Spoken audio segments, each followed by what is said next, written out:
Deuxième principe qu'il faut bien comprendre, c'est le principe de l'héritage. Alors là, j'ai écrit une première classe user qui implémente une interface, on a vu ça, interface qui s'appelle comparable de user. Et puis dans cette classe user, j'ai deux méthodes en particulier auxquelles je m'intéresse. Une première méthode qui s'appelle getName, qui va me permettre de donner la valeur du champ name et donc d'exposer l'état de la classe user.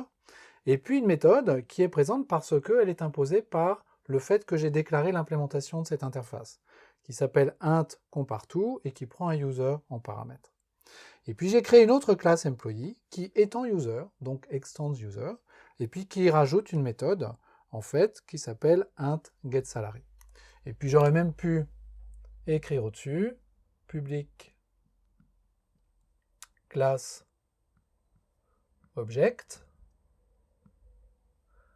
avec son contenu, puisque la classe user ne déclarant aucune extension explicite, elle étend par défaut la classe object, et la classe employee qui étend user, par ricochet, étend aussi indirectement object. Alors qu'est-ce que c'est que cet héritage? Là, ce que j'ai écrit, c'est une hiérarchie de classes, et sans le dire, j'utilise en fait plusieurs catégories d'héritage. J'en utilise deux, et on va voir en détail exactement ce qui se passe. D'abord, quand j'écris user u égale new user et que je prends un certain nombre de paramètres, il faut bien comprendre que le user qui est là, c'est le type de la variable user que j'ai créée ici, et que ça, c'est l'implémentation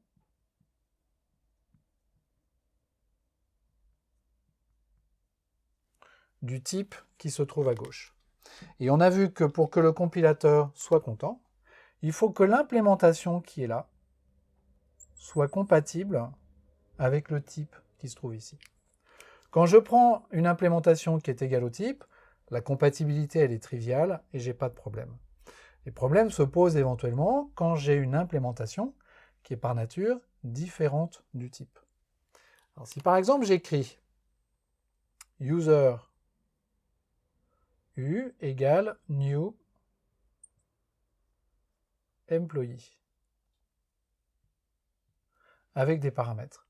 Là, le compilateur va se poser la question, est-ce que employee est compatible avec user?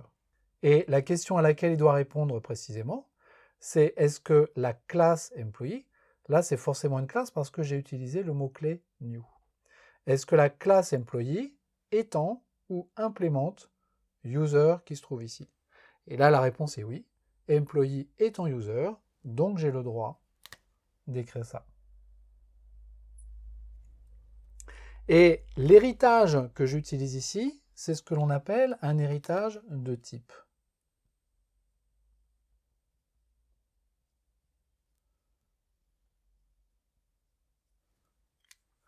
La vraie question, c'est est-ce que la classe employee en tant que type, puisqu'une classe est aussi un type, donc le type employee, étant le type user ou non. User est une classe, donc c'est aussi un type. Et donc la question qui se pose, c'est est-ce que le type employee étant le type user?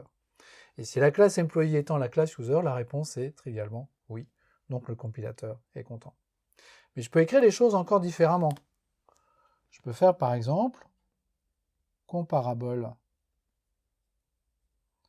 de user u égale new user.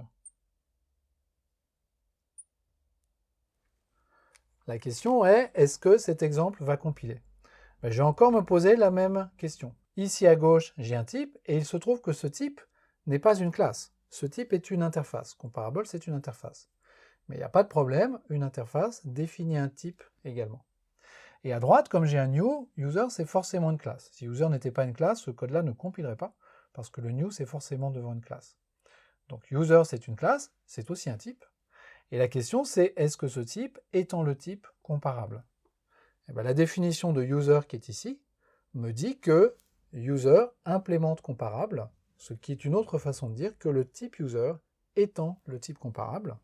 Donc la réponse est oui, j'ai le droit d'écrire ce code. Est-ce que j'aurais eu le droit d'écrire le code comparable de user U égale new employee.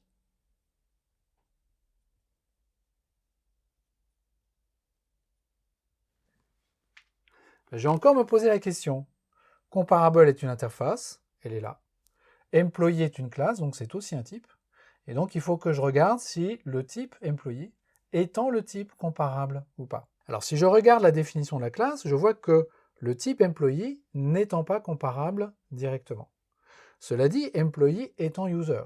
Donc maintenant je peux regarder user également. Et là je vois que le type user étant le type comparable. Donc par transitivité, le type employee étant user qui étant comparable, donc étant lui-même comparable. Et donc cette ligne de code va rendre le compilateur heureux, et le compilateur va joyeusement compiler ce code. Est-ce que j'aurais pu faire l'inverse? Par exemple, user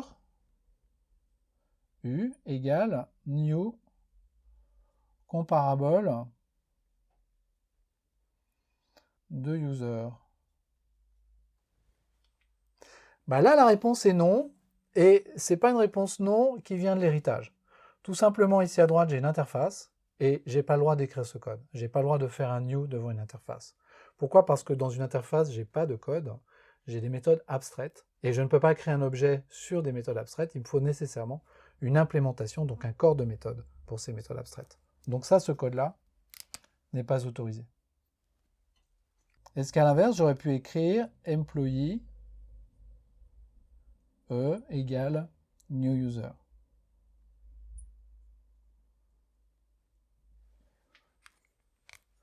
Ici, je fais un new devant une classe, donc ça, j'ai bien le droit de le faire. Est-ce que le type user étant le type employee? Bah, le type user, il étant comparable, et puis il étant object. Il étant pas du tout employee, j'ai pas employee dans la hiérarchie des types étendus par user. En fait, c'est employee qui étant user et pas l'inverse. Donc ce code-là ne compile pas. Le compilateur ne va pas vouloir le compiler. Ça, c'est le premier type d'héritage. C'est ce qu'on appelle l'héritage de type. Les types en Java s'étendent les uns les autres. Le type user étant comparable, le type employee étant le type user et le type comparable, et le type user et le type employee étendent par défaut le type object. Ça, c'est toujours vrai.